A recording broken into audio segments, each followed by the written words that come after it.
Good afternoon, folks. This is your licensed financial advisor, Chris Woodford. And today we're going to talk about my client, Chris, and we're going to create a financial plan for him to build wealth, to have fun, and to pay his bills with a $60,000 a year income. And we're going to help him put a realistic plan together for his life. Instead of being idealistic, we're going to be realistic. So here we go. Chris makes $60,000 a year. He's single and lives in Houston, Texas, and he has no kids, no dependents, and we got a little bit of money to work with. So can you pay your bills, travel, enjoy your life, and still put a serious amount of money towards retirement? Let's put it in perspective. So let's start with the income, obviously, $60,000 a year. So that's $5,000 a month pre-tax. Now, after tax, we're talking about roughly $4,200 a month. So we got $4,200 a month we have to work with. So that's a little bit over $50,000 a year. And that is perspective after taxes because we do have to account for Uncle Sam.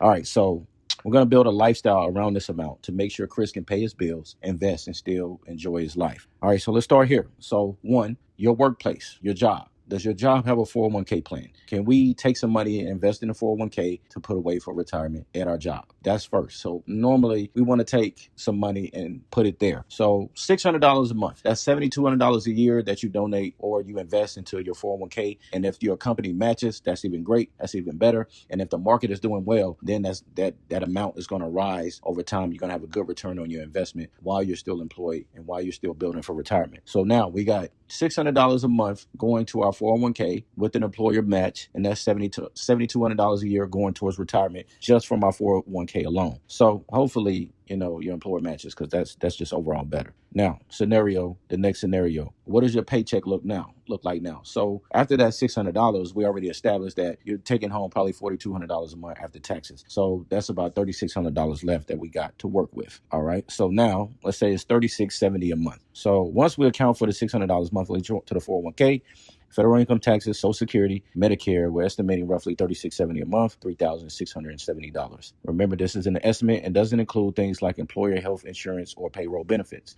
Now let's pay our bills, our housing expenses. So Chris's apartment is $1,500 a month. That's kind of standard, for a nice apartment in, the Houston area, maybe in the nicer areas. That's probably on the higher side. We're probably staying between $1,200 to $1,500, estimating roughly, for a nice apartment for a single man making $60,000 a year. All right, so $1,500 for his apartment, for his rent, $250 for his car insurance, $200 for gas. Oil's been up and down lately, still a little high, still a little mid. So we're talking about a little over $3 a gallon.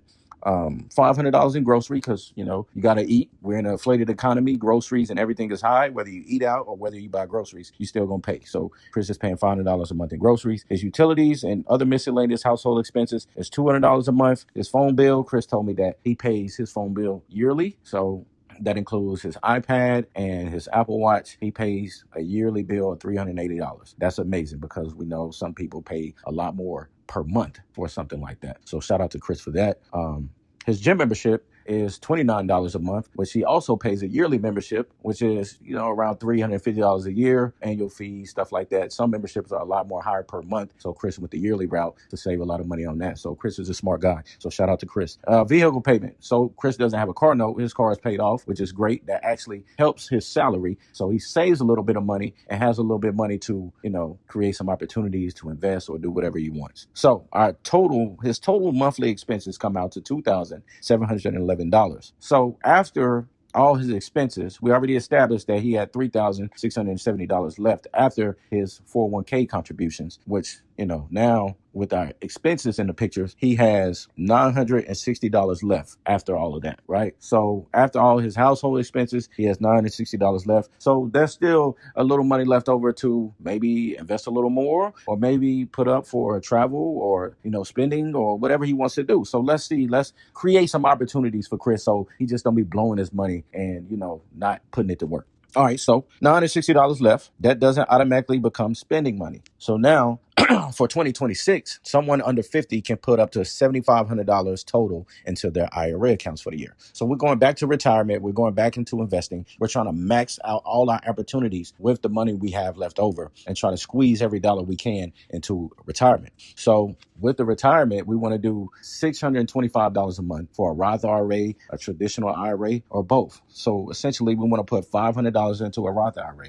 and $125 into a traditional IRA. You can totally do do this how you want, split it how you want. You cannot, however, do 7,500 for both accounts. It can be 7,500 total for both a Roth and a traditional, or you just do 7,500 just for one, just to let you know. So we're going to split them. We're going to put 500 into a Roth and 125 into a traditional, and that's going to give us $7,500 for the year. And now we have a total of $14,700 total invested for our retirement with our 401k workplace plan and with our traditional and Roth IRAs for retirement, which is good. That's pretty good for a $60,000 salary, because that is 24.5% of gross salary going towards retirement. That's amazing. So we're making our money work, and we've paid our bills. We invested into our future and we paid our bills. And now we got a little bit of money left over. So now, after all of that, now we got $335 left over a month after our IRA contributions. And, now we got enough to live a little bit, maybe go out to eat, maybe take a trip here and there after, some savings, or we can take a little bit of that money and put it into emergency savings.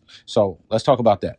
So now we take $100 a month, we put it in emergency savings. Now, emergency savings is what it says it is. It's an emergency savings in case something unexpected happens. Your car break down, you get sick, something, out of the ordinary that is not according to your routine or plan. That is what the emergency savings for. And they normally say you want to have at least 3 to 6 months of emergency savings stacked away just in case something drastic like that happens. And you'll at least be covered for a few months until you get back where you need to be, or to normalcy, I should say. So now you take that $100, you donate that a month. Now you have $200 a month for travel, entertainment, and fun, which gives you $2,400 a year for that, and at least $1,200 a month in your emergency savings. And you can just keep working on that and building on that to grow it to be able to sustain over, a time. So like I said, the $100 a month for emergencies, for car repairs, medical copays, clothes, unexpected expenses, whatever comes up, and you'll still have roughly $35 left over a breathing room for, DoorDash or whatever. That's going to eat up a lot of that.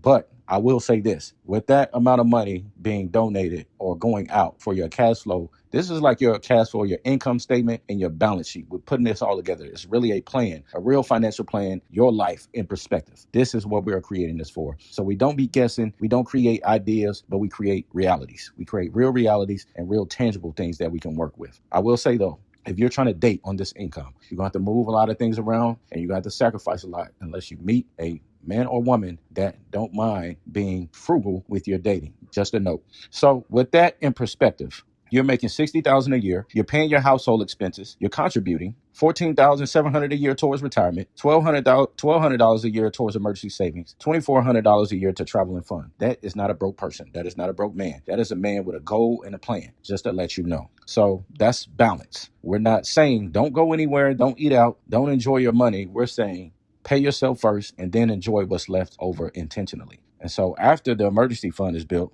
let's say you build a solid emergency fund. Now that changes the conversation. Instead of putting that extra $100 into an emergency savings, we could increase your 401k. So maybe you can add another $1,200 to your 401k, and that's $8,400 a year. So now you're at $15,900 with investments into your retirement.